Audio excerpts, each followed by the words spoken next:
Bismillahirrahmanirrahim. Warahmatullahi wabarakatuh. Alhamdulillah. Wassalatu wassalamu ala Rasulillah. Rabbi shrah li sadri wa yassir li amri wahlul 'uqdatam min lisani yafqahu qawli.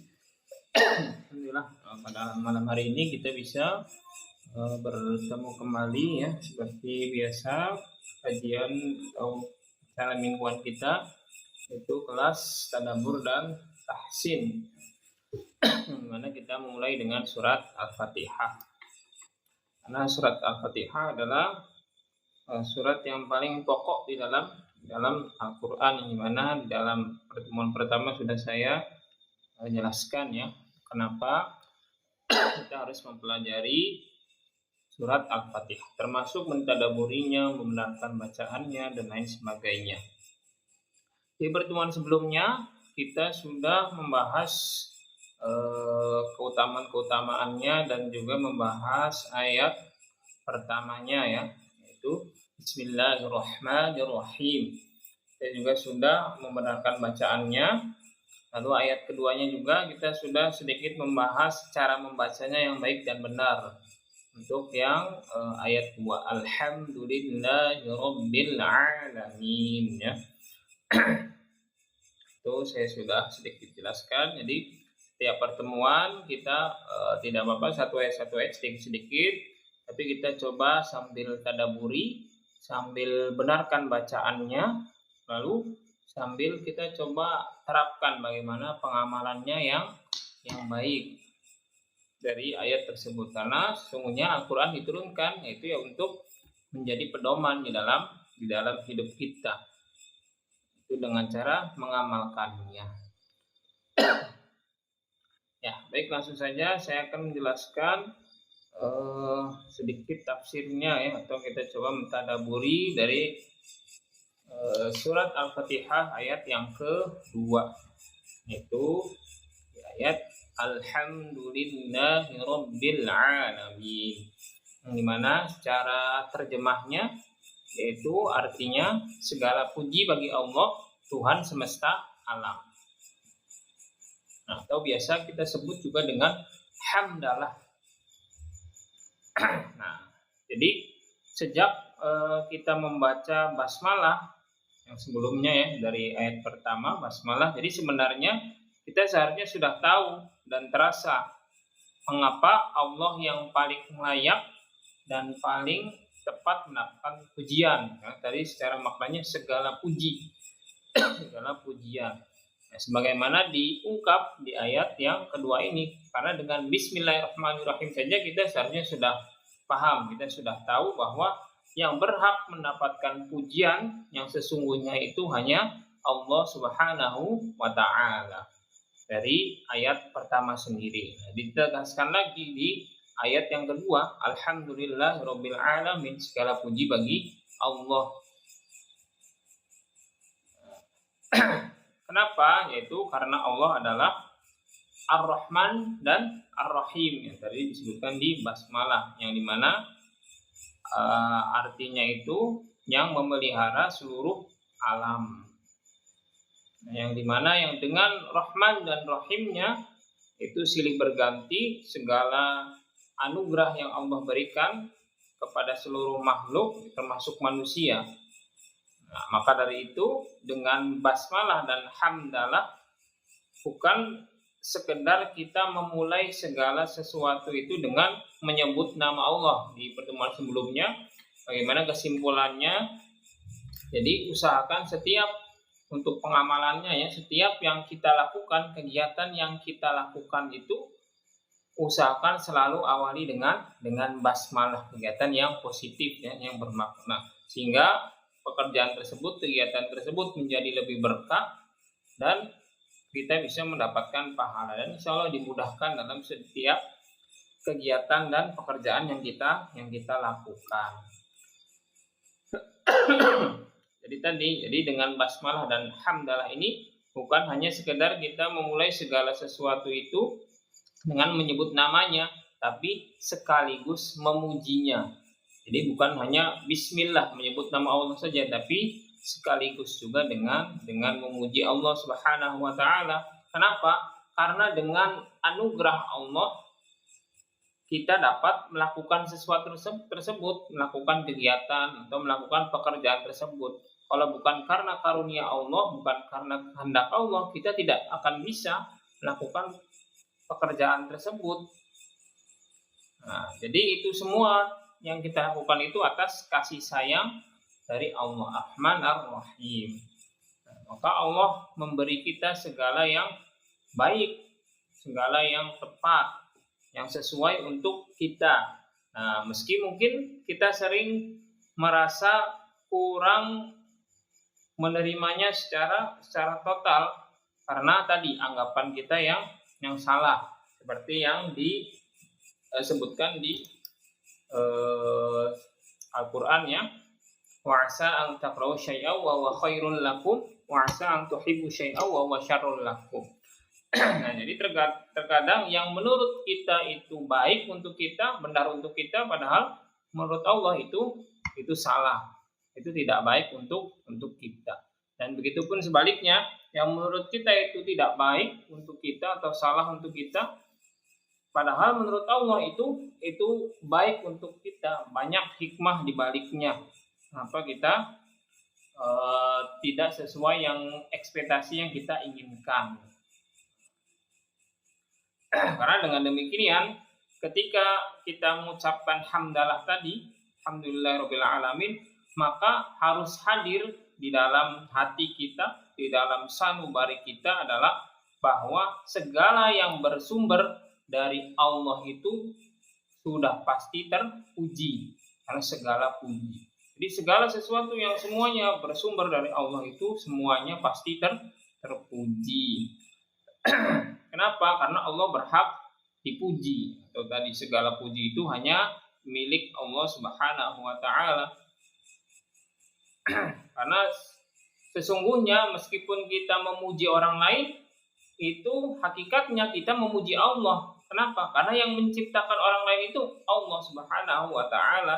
Ketika kita memuji seseorang atau kita memuji sesuatu apapun itu, padahal semuanya itu yang kita puji itu kembali lagi dia diciptakan oleh Allah Subhanahu wa taala.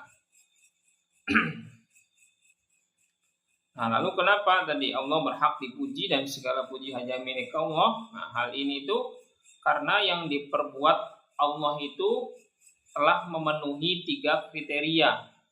Apa saja 3 kriteria itu? Yaitu yang pertama indah atau baik, lalu dilakukan secara sadar, yang kedua, dan yang ketiga tidak terpaksa atau dipaksa.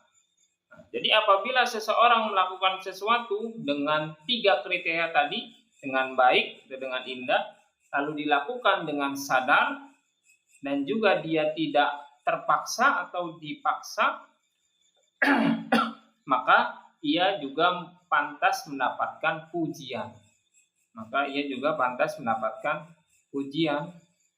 Nah, karena pujian itu tadi kembali lagi ke Allah. Mengapa tadi? Karena ketika ia melakukan sesuatu dengan 3 kriteria tadi yang saya sebutkan, semuanya itu tidak lain kecuali karena Allah Subhanahu wa taala.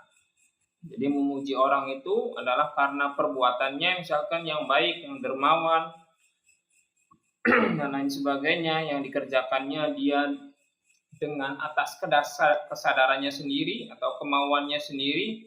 Nah, itu 3 kriteria yang disebutkan tadi. Apabila seseorang yang pantas kita untuk puji. Nah, karena ketika kita memuji Allah Subhanahu wa taala, itu maksudnya berarti menyanjungnya, yaitu menyanjungnya karena perbuatannya yang baik dan kekuasaan Allah atas segala hal. Termasuk tadi memberi kuasa atau kekuasaan kepada seseorang. Jadi sehingga dia bisa melakukan perbuatan baik. Perbuatan baik itu juga atas kehendak dari Allah. Sebagaimana yang disebutkan dalam Quran surat Ali Imran ayat 26. Allah berfirman, a'udzubillahi minasyaitonirrajim, qulillahumma malikal mulki tu'til mulka man tasya' wa tanzi'ul mulka mimman tasha wa tu'izzu man tasha wa tudhillu man tasha biyadikal khair innaka ala kulli syai'in qadir. Di mana artinya, katakanlah, ya Allah pemilik kekuasaan, Engkau menganugerahkan kekuasaan kepada orang yang Engkau kehendaki. Engkau menganugerahkan kekuasaan kepada orang yang Engkau kehendaki. Dan juga mencabut kekuasaan dari orang yang Engkau kehendaki tersebut. Engkau juga memuliakan orang yang Engkau kehendaki, dan Engkau juga hinakan orang yang Engkau kehendaki. Di dalam genggaman tanganmu kebajikan, sesungguhnya Engkau maha kuasa atas segala sesuatu. Nah, itu terjemah dari surat Ali Imran tadi. Sehingga seseorang yang melakukan perbuatan baik itu juga semuanya atas kehendak dari Allah Subhanahu wa taala. Nah, lalu timbul pertanyaan dari kita, apa itu puji atau pujian? Pujian itu maksudnya apa? Atau secara maknanya itu apa? Yang dimana pujian itu maksudnya adalah ucapan, misalkan ucapan yang ditunjukkan kepada yang dipuji. Kenapa? Atas sikap atau perbuatannya yang baik. Jadi nggak mungkin kita memuji seseorang yang melakukan perbuatan yang buruk. Wah, kamu melakukan korupsi, misalnya kita puji-puji. Atau kamu melakukan perbuatan jelek, membunuh atau mencuri dan lain sebagainya, lalu kita puji. Nggak mungkin. Pujian itu hanya untuk perbuatan yang baik. Nah, walaupun ia tidak memberi sesuatu kepada si pemuji itu. Jadi kita memuji tanpa kita memberi sesuatu kepada orang tersebut. Karena kadang banyak kita dapati orang itu mau dipuji kalau ada yang ngasih sesuatu, baru dia memuji-mujinya. Nah, untuk hal ini itu berbeda dengan syukur. Kalau tadi pujian itu kita tanpa memberikan sesuatu dulu, kita sudah bisa langsung memuji. Nah, kalau bersyukur itu pengakuan, istilahnya pengakuan dengan tulus dan juga penuh hormat.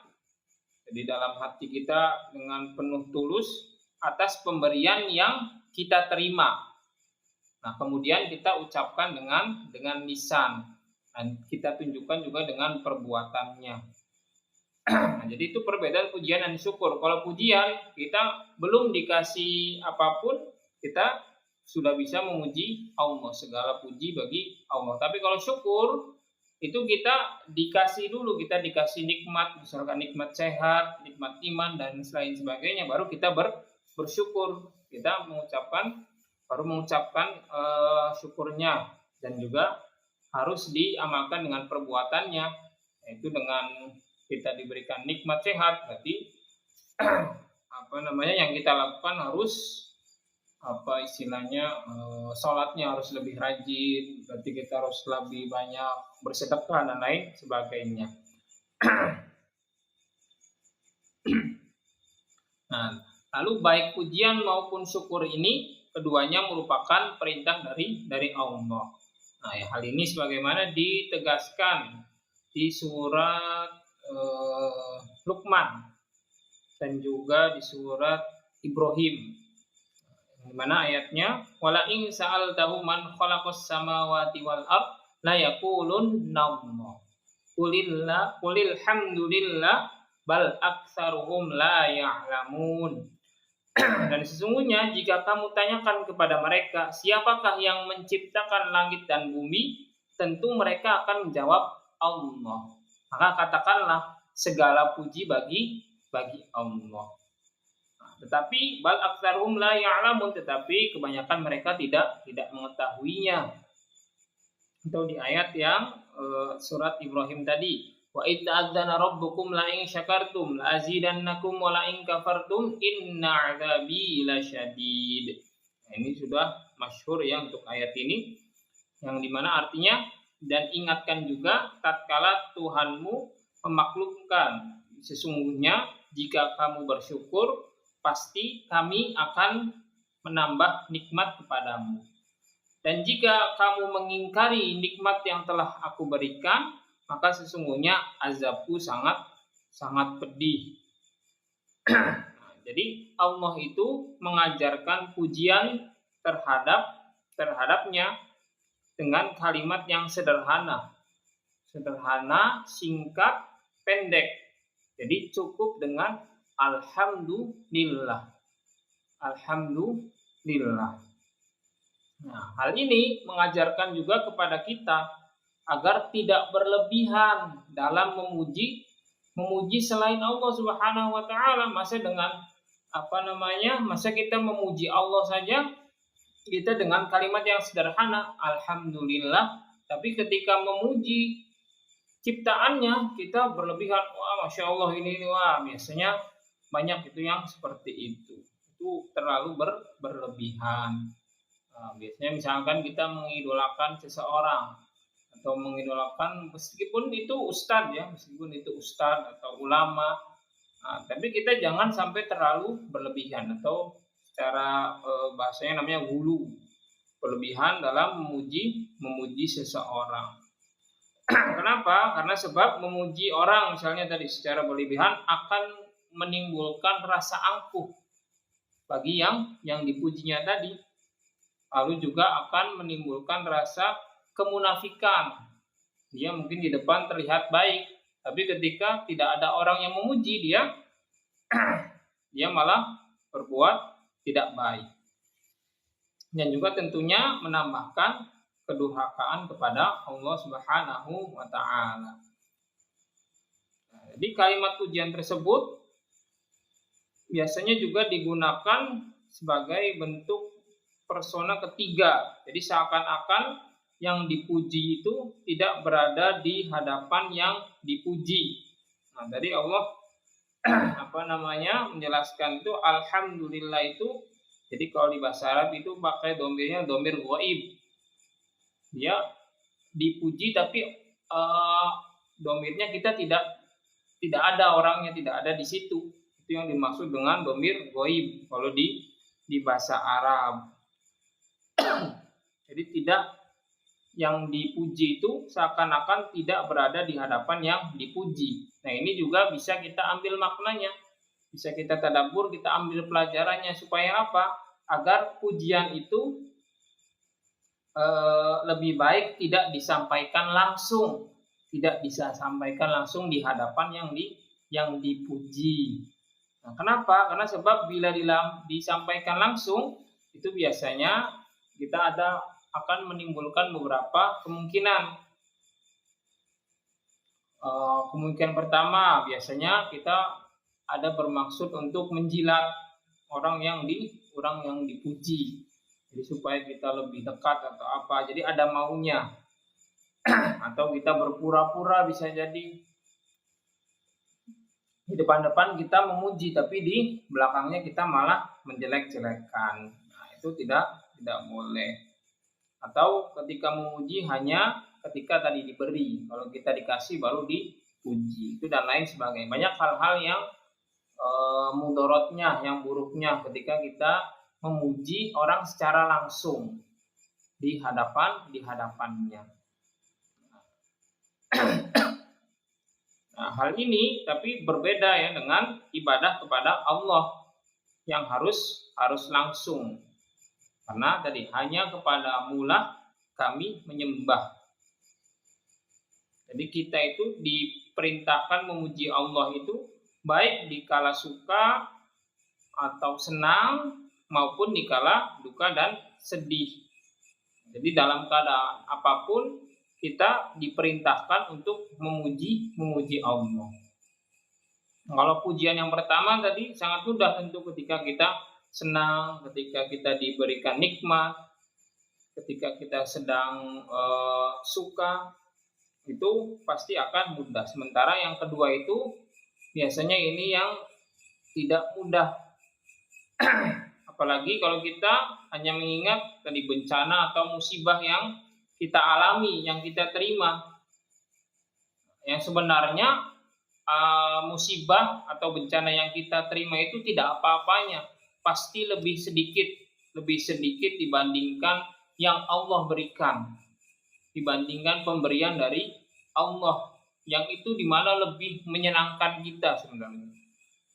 Jadi musibah, kesengsaraan yang kita alami itu tidak ada apa-apanya dibandingkan yang telah Allah berikan.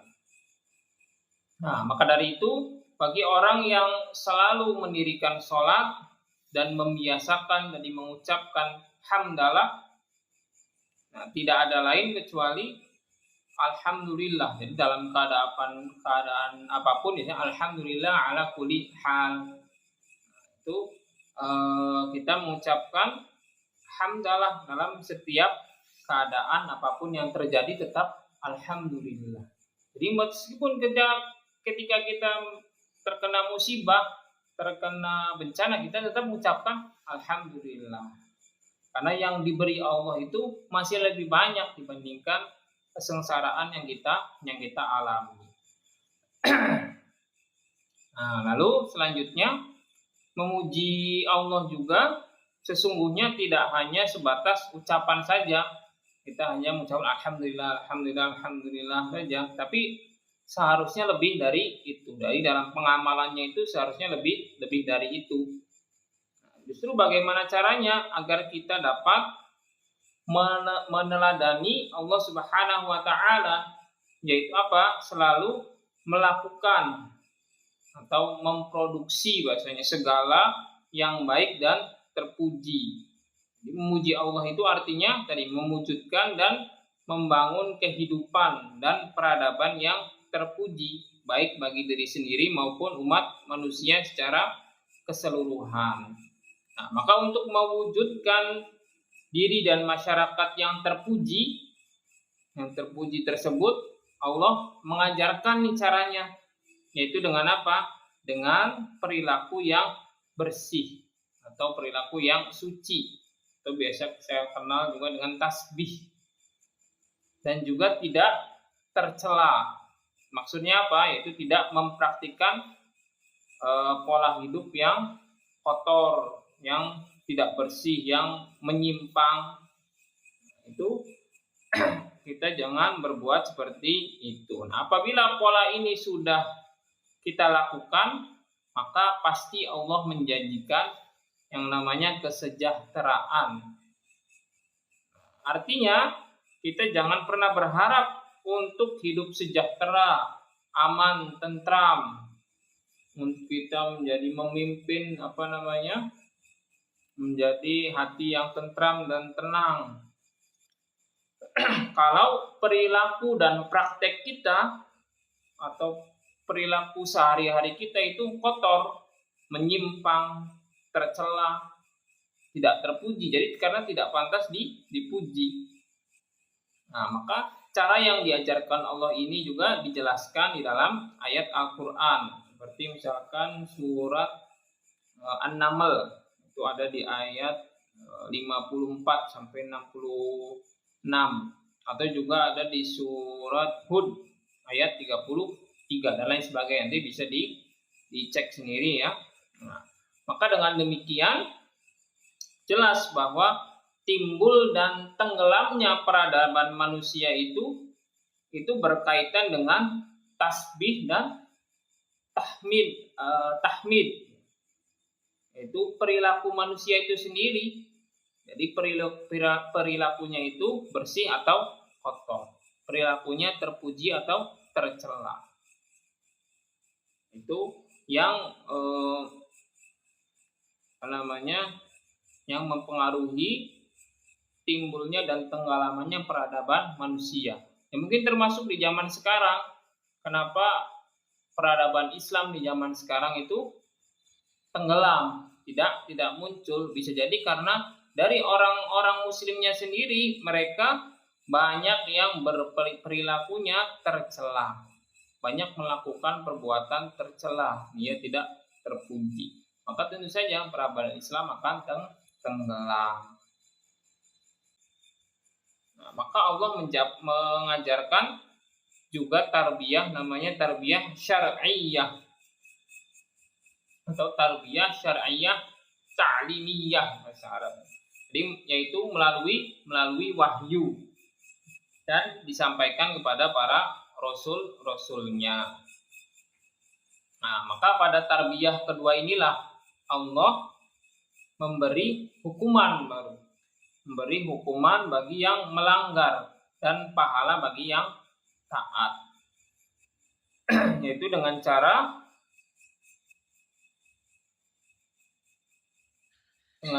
kita sadar bahwa hukuman Allah kepada manusia itu bukanlah siksaan atau bentuk ketidaksayangan Allah. Jadi jangan sampai kita menganggap hukuman untuk manusia itu bukanlah siksaan dan juga bukan bentuk ketidaksayangan dari Allah. Misalkan musibah, sakit, banjir, gempa, tsunami, dan lain sebagainya. Itu kan sebuah azab atau bisa kita sebut dengan bala. Bala itu maksudnya itu untuk apa? Ada makna di baliknya, yaitu untuk penyegaran dan untuk pelatihan. Jadi untuk melatih dan untuk menyegarkan kita. Untuk apa? Tujuannya untuk mencapai kedewasaan. Jadi supaya kita derajatnya bisa lebih tinggi lagi. Semua musibah, semua kesengsaraan yang kita alami itu adalah ujian dari Allah supaya kita menjadi pribadi yang lebih baik lagi. Nah, kalau kita berpemahaman seperti ini, maka tidak ada lagi musibah yang ditanggapi dengan menggerutu atau mengomel-ngomel, nggak menerima, dia tidak ridho, apalagi bahkan sampai bersumpah. Nah, itu banyak juga kita temukan ketika diberi musibah atau apa, dia banyak mengeluh malah. Nah, maka seharusnya mensikapi musibah dan cobaan, hukuman, yaitu dengan cara menerimanya. Itu adalah cara terbaik untuk ketahanan tubuh kita. Maka seperti besi ketika ditempa dia semakin menjadi bagus, kualitasnya semakin tinggi, semakin ditempa. Begitupun dengan manusia. Semakin ditempa, kita juga akan menjadi pribadi yang lebih baik. Dan kita juga harus yakin bahwa la yukallifullahu nafsan illa wus'aha. Jadi Allah itu tidak akan memberikan cobaan, musibah yang melebihi kemampuan kita. Pasti semuanya sudah dalam kadar dari Allah. Kita sudah pasti bisa melewati ujian dari Allah tersebut. Dengan kitanya harus dengan cara apa? Dengan bersyukur. Jadi segala ujian apa kita tetap bersyukur. Alhamdulillah. Nah, lalu kita juga bisa lihat dari kata robbil ya, robbi. Ini kan kita membahas murabbi dari kata tarbiyah. Jadi sekarang dari kata robbi kita juga mengenal tauhid. Ya, dari kata robbi ini kita juga bisa mengenal tauhid rububiyah. Karena di dalam tauhid rububiyah ini minimal kita harus meyakini atau mengakui 4 hal kalau di tauhid rububiyah. Apa saja? Itu yang pertama, kita harus meyakini bahwa Allah itu ada. Itu sudah pasti ya, Allah itu ada. Lalu yang kedua, kita harus meyakini bahwa Allah itu yang menciptakan segala sesuatunya. Itu yang kedua, Allah yang maha menciptakan segala sesuatunya. Lalu yang ketiga, Allah juga yang memberikan rezeki kepada semua makhluknya, baik itu kafir, mau Islam, mau binatang, mau tumbuhan, semuanya yang memberikan rezeki itu Allah Subhanahu wa ta'ala. Itu yang ketiga, kita juga harus meyakininya. Lalu yang keempat, yaitu bahwa Allah yang mengatur segala urusannya. Jadi segala takdir dalam kehidupan kita segala urusan seperti menghidupkan, mematikan, tiba-tiba walaupun dia baru berumur masih muda tiba-tiba sudah meninggal dan lain sebagainya.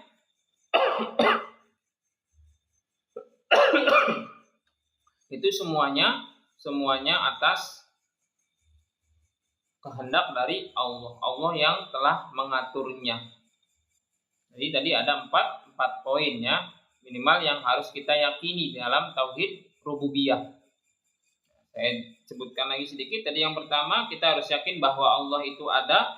Yang kedua, bahwa Allah itu yang maha menciptakan segala sesuatunya. Lalu yang ketiga, bahwa Allah yang memberi rezeki kepada semua makhluk.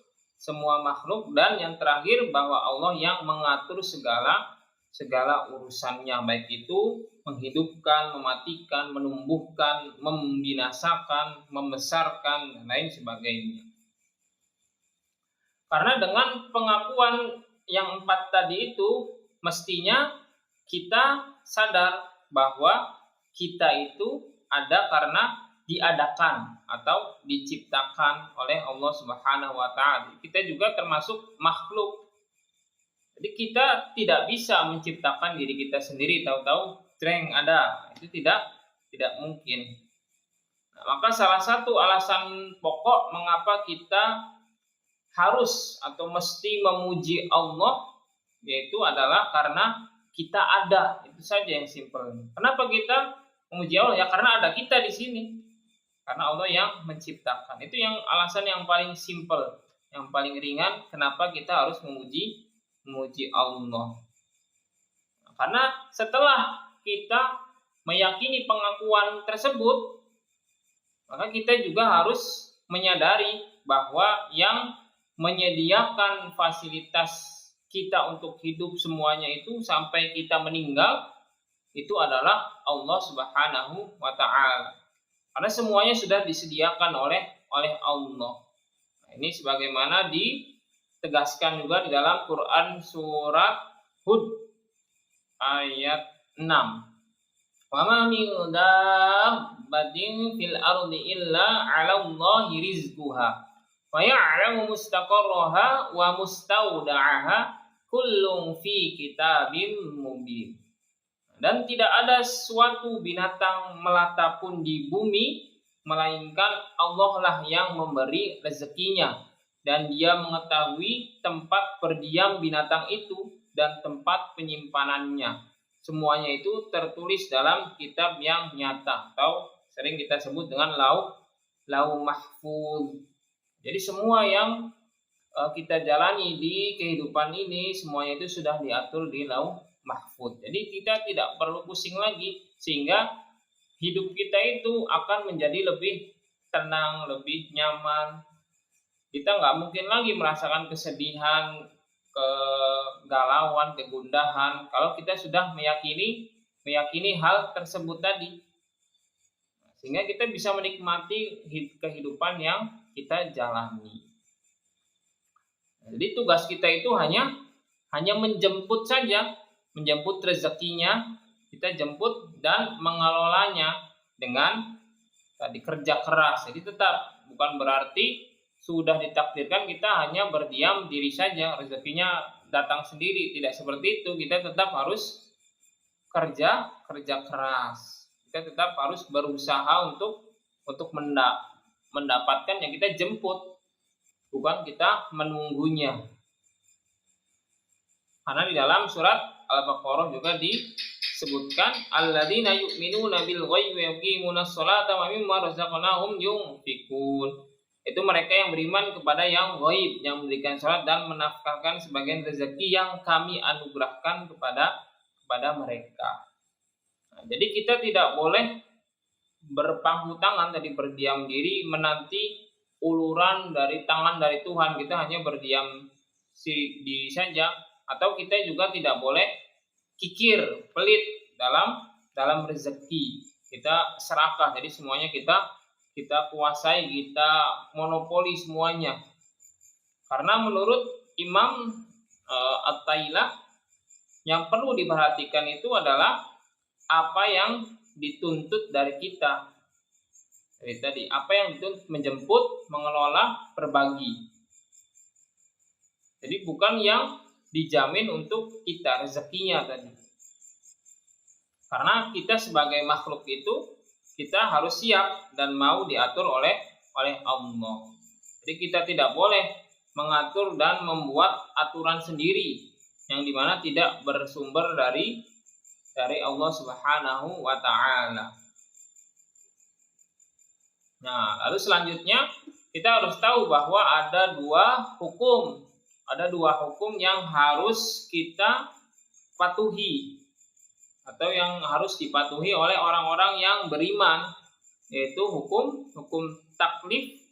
Itu sudah lazim ya kita kenal sebagai berbagai perintah dan larangan yang mesti kita jalankan selama hidup kita sampai kita meninggal. Itu namanya hukum taklif. Dan yang kedua hukum takdir, yang dimana dia mencakup segala ketentuan dan keputusan dari Allah Subhanahu wa Ta'ala yang harus kita jalani di dalam hidup kita. Jadi dengan dua hukum ini kita seharusnya sudah sadar bahwa diri kita ini diatur dan tidak ikut serta mengatur. Jadi semuanya sudah ditentukan oleh Allah Subhanahu wa Ta'ala. Semuanya itu sudah digerakkan. Jadi tidak bergerak sendiri, semuanya sudah ditentukan. Nah, maka dari itu yang terbaik untuk kita adalah ketika keluar dari pilihan diri sendiri, yaitu menuju pilihan Allah. Jadi jangan kita mengikuti hawa nafsu kita, menentukan pilihan kita sendiri. Jadi keluar dari itu semua, kita coba menuruti pilihan yang sudah Allah sediakan, yaitu pilihan pasrah terhadap apa yang sudah diatur oleh Allah Subhanahu wa Ta'ala, yaitu dengan cara melakukan sikap yang terbaik sebagai makhluk. Itu tadi, kalau diterima suka maupun duka kita ucapkan alhamdulillah dengan kesadaran yang benar-benar sadar. Jangan mengucapkan alhamdulillah tapi dalam hati masih menggerutu dalam hatinya, masih tetap tidak terima.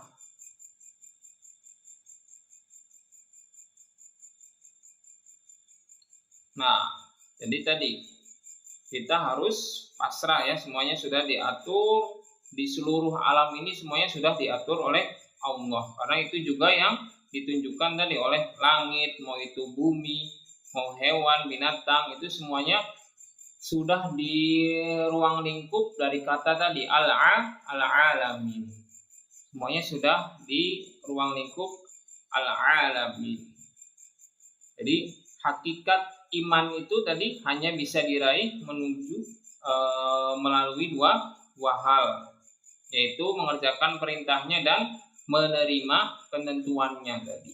Dari dua hukum yang tadi saya sebutkan, hukum taklif dan hukum takdir. Hukum taklif yaitu dengan kita mengerjakan perintahnya dan menjauhi larangannya. Hukum takdir berarti kita menerima segala ketentuan dari Allah Subhanahu wa Ta'ala.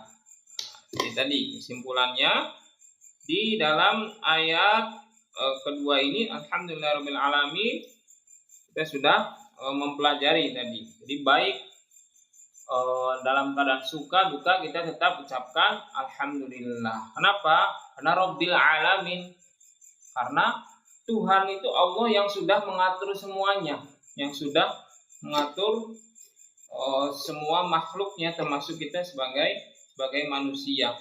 Mau musibah, mau apa yang kita alami, semuanya sudah diatur. Tugas kita hanya alhamdulillah, kita memuji Allah dengan kesadaran yang benar-benar sadar, jangan hanya ucapannya saja.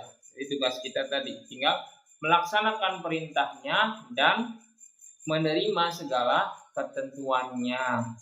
Itu sedikit penjelasan tentang tadabbur kita pada malam hari ini dari ayat yang kedua. Alhamdulillahirabbil alamin. Alhamdulillah ya, semoga apa yang saya sampaikan bisa bermanfaat ya. Semoga juga kita semua bisa mengamalkan tadi yang sudah saya jelaskan atau jabarkan. Nah, kita langsung masuk ke ayat ketiganya seperti biasa. Kita satu ayat kita tadaburi, satu ayat kita belajar cara membacanya, yaitu ayat yang ketiga, Ar-Rahmanir-Rahim. Nah, ini sebenarnya sudah sedikit saya jelaskan ya, sudah saya jelaskan semuanya di ayat yang pertama tadi, Bismillahirrahmanirrahim. Kenapa? Karena tadi di kata Bismillahirrahmanirrahim sama, katanya sama Ar-Rahman, Ar-Rahim. Nah, tapi tidak apa-apa, coba saya sedikit jelaskan kembali bagaimana cara mengucapkan Ar-Rahmanir-Rahim yang baik dan benar. Kita coba bedah satu-satu ya. Yaitu yang pertama dari kata Ar-Rahman. Nah, yang pertama biasanya kesalahan yang terjadi tadi. Ini kenapa dibaca fathah? Itu kan ada alif lam ya di depannya. Ini disebutnya hamzah wasol. Ar, kenapa dibacanya ar? Kenapa enggak ir? Kenapa enggak ur? Nah, itu ada kaidahnya tersendiri. Nah, kalau kita belajar nanti bagaimana cara menentukan hamzah wasol. Nah, yang penting yang harus kita ketahui, jadi kenapa dia hamzah wasolnya itu fathah, yaitu karena dia alif lam. Karena di situ ada alif lam. Jadi semua yang di depannya itu alif lam, maka hamzah wasolnya pasti dibaca fathah. Pasti dibaca fathah. Ar-Rahman, nggak mungkin Ir-Rahman, nggak mungkin Ur-Rahman. Dia pasti dibaca fathah kalau dia depannya alif lam. Nah, kalau tidak ada alif lamnya, nanti pakai kaidah yang lain lagi berbeda. Yang penting kita sudah tahu satu dulu, bahwa kalau misalkan alif lam, maka sudah pasti dia dibaca fathah. Atau tadi seperti alhamdu. Nah, itu juga alif lam. Kenapa? Makanya dibaca fathah. Lalu dalam pengucapannya itu biasanya yang kesalahan yang sering terjadi, dia tadi fathahnya tidak dibaca sempurna. Jadi Ar-Rahman, Ar jadinya, bukan A. Nah, maka seharusnya kita sempurnakan dulu fathahnya dengan melebarkan rahang. Jadi fathah itu dikatakan sempurna kalau dia melebarkan rahang kita A, dibuka ke samping, bukan ke atas A, tapi A. Dibuka seberapa, secukupnya saja, senyamannya kita. Jadi tidak perlu berlebihan, ada yang sampai berapa 5 jari, nggak perlu seperti itu. Senyamannya kita saja, yang penting suaranya terdengar jelas, A dibaca A. Dan yang penting harus konsisten. Jadi jangan kadang A. Nah, itu nggak konsisten. Harus konsisten. Kalau A terus. Kalau dibukanya segitu, misalkan 2 jari atau 1 jari, itu dibukanya segitu terus. Jangan berubah-ubah. Itu kesalahan yang pertama. Lalu di huruf ro-nya, nah ini sebelumnya juga tadi biasanya sering juga ini tercampur nih. Untuk huruf fathahnya dibaca tebal, karena huruf ro-nya tebal, jadi Ar-Rahman, jadinya O, Ar-Rahman. Padahal harusnya tipis dulu, Ar. Nah, ro-nya baru dibaca tebal. Kenapa dibaca tebal? Karena dia berharokat fathah. Jadi simpelnya, kalau dia berharokat fathah, maka dia dibaca tebal untuk huruf hukum, huruf ro.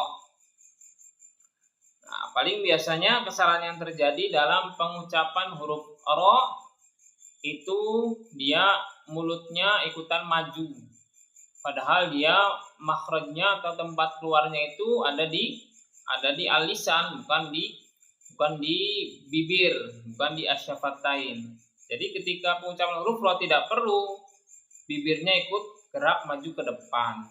Padahal tadi kalau fathah itu kaidahnya cukup melebarkan rahang. Aro. Di arro, tidak perlu arro, ro. Nah, itu tidak tepat ketika pengucapan huruf ro. Jadi walaupun dia o seperti dibaca o, tapi dalam pelafalannya berbeda dengan huruf o yang di Indonesia.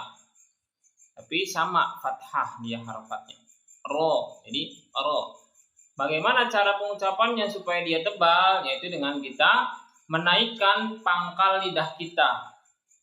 Kita menaikkan pangkal lidah, jadi makhrajnya si ujung lidahnya tempelkan yang ke depan situ, lalu si pangkal lidahnya itu naikkan ke atas, maka akan sedikit melengkung nanti si lidah itu.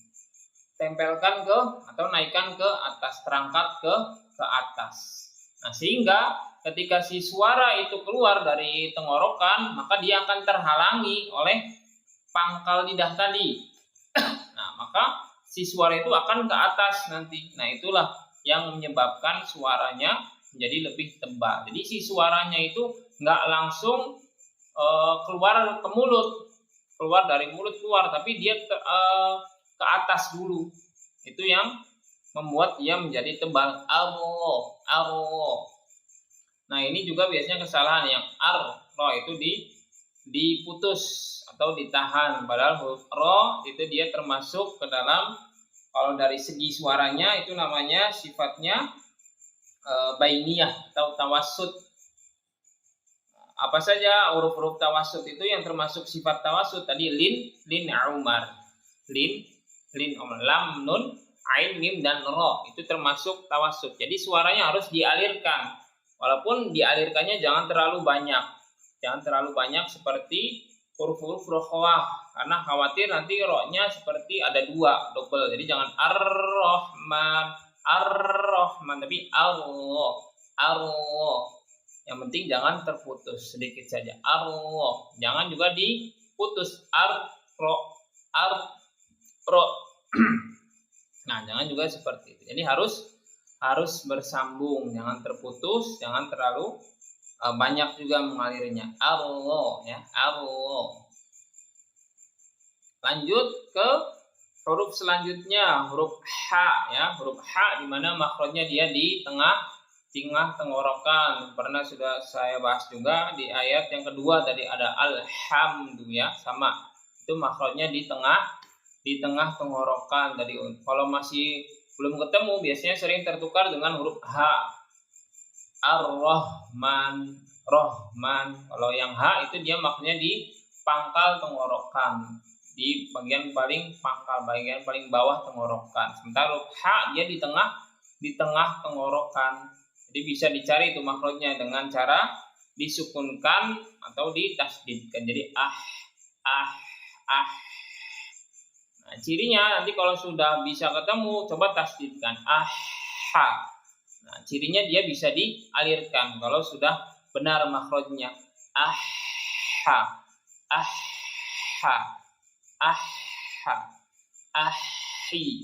Nah, itu dia bisa dialirkan. Nah, jadi biasanya kesalahannya juga kenapa dia masih mirip seperti huruf H, karena udaranya tidak dialirkan. Kalau udaranya tidak dialirkan, nanti dia seperti huruf H. Ar-roh, gitu doang. Roh. Nah, maka tidak terlalu jelas tuh huruf H-nya.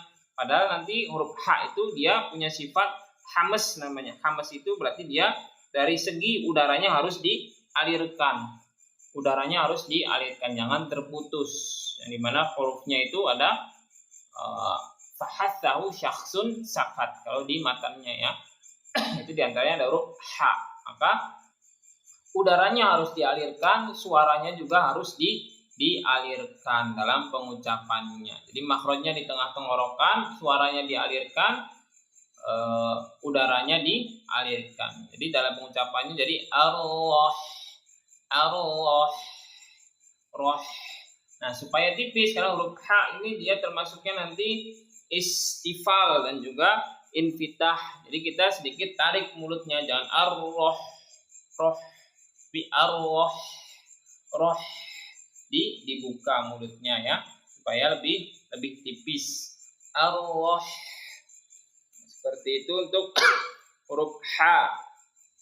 Lanjut ke huruf mim. Mim maksudnya tadi di kedua bibir ya, di asyafatain. Itu mudah, insya Allah. Huruf ma termasuk huruf yang mudah. Ma. Yang penting tadi fathahnya sempurna. Jangan ar-rahma, ma. Jadinya ma, bukan ma. Ma dibaca ma yang jelas. Yang penting jangan dibaca tebal. Kadang juga sering dibaca tebal dengan buka mulutnya ke atas. Ar-rahma, ma, jadi tebal. Ma, tapi ma tipis ya. Ar-rahma. Lalu selanjutnya huruf nun, ni, huruf nun, nirrahim ya, ni itu sama ya, ni insya Allah mudah untuk diucapkannya. Ni paling biasanya yang sering kesalahan itu sama, jadi kesempurnaan harokatnya, yang dimana kasroh itu dikatakan sempurna apabila dia menurunkan rahangnya, diturunkan ni, jadi ni kerasa rahangnya diturunkan ni. Jadi jangan nirrahim, nir, jadinya ner, bukan ni. Tapi ninya yang jelas, niru. Nah, roknya langsung yang tebal tadi ya, sama seperti yang ar-rahman. Jadi niru.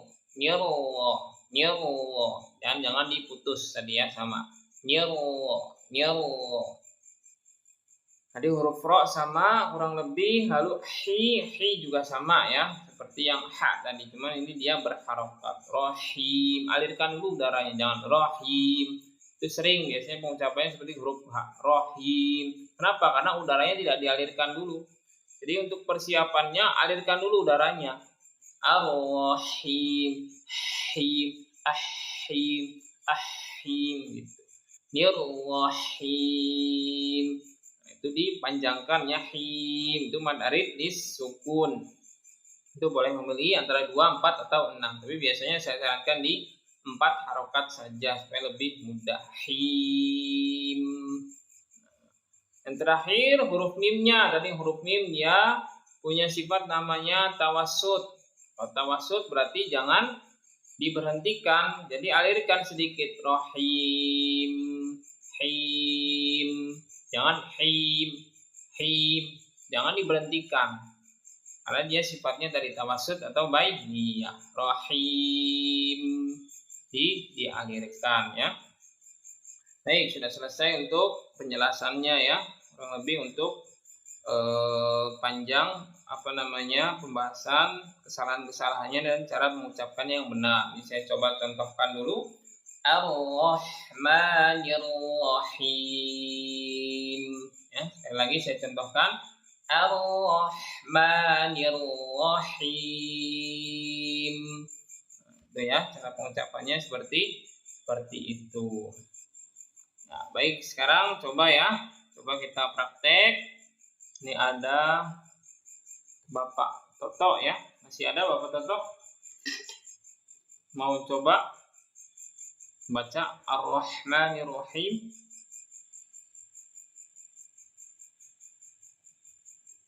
Atau Ibu Mirna dulu? Masih ada Ibu Mirna?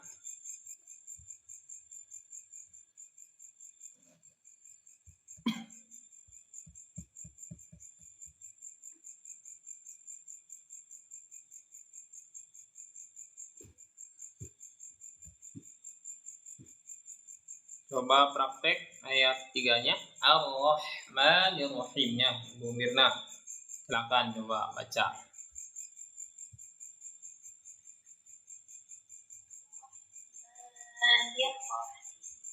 Mbak, ulang lagi, tadi terputus.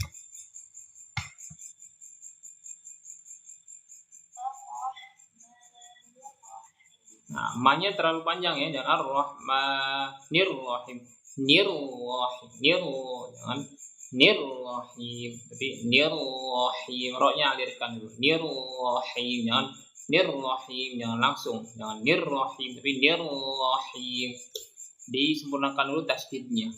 Coba lagi.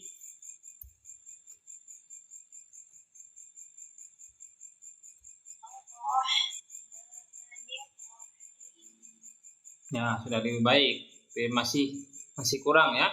Tadi Ar-Rahman itunya juga haknya dialirkan lagi ya, si udaranya. Rahman, jangan Rahman, jangan kasih jeda. Rohmani, mani. Kalau diayun saja supaya tidak terlalu panjang. Manirrohim. Coba sekali lagi.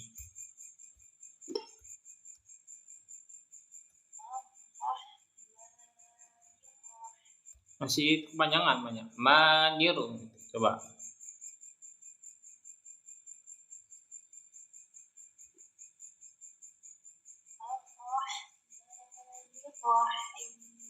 Nah, lebih baik nanti tinggal dilatih ya. Untuk makronya sudah bagus, huruf H-nya, udaranya juga sudah bagus. Paling tadi tinggal ada masih jeda sedikit antara rohmanya, masih ada jeda sedikit. Jadi usahakan jangan ada jeda rohma, jangan ada jeda ya, usahakan.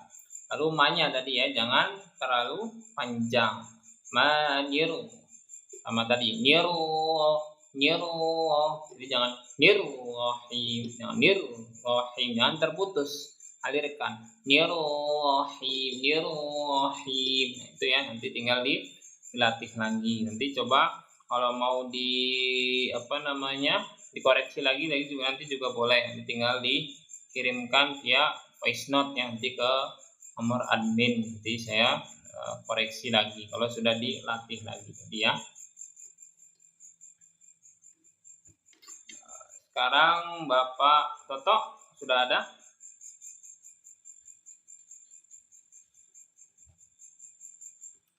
Bapak Toto sudah ada?